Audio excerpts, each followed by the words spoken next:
প্রতিটি বড় সাফল্য শুরু হয় একটি ছোট স্বপ্ন থেকে। হয়তো এখন পথ কঠিন, বাধা অনেক, কিন্তু মনে রাখো, যদি তোমার ইচ্ছা শক্তি অটুট থাকে, তাহলে কোনো কিছুই অসম্ভব নয়। প্রতিদিন একটু একটু করে এগিয়ে যাও। আজ যা তোমার কাছে অসম্ভব মনে হয়, আগামীকাল সেটাই তোমার সাফল্যের গল্প হবে।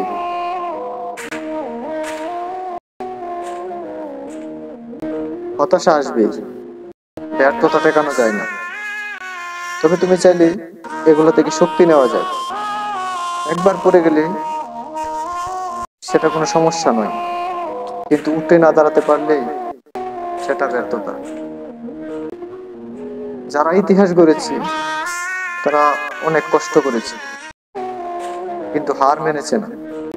মনে রেখো, অন্ধকার যতই গভীর হোক, আলো ততই উজ্জ্বল মনে হয়।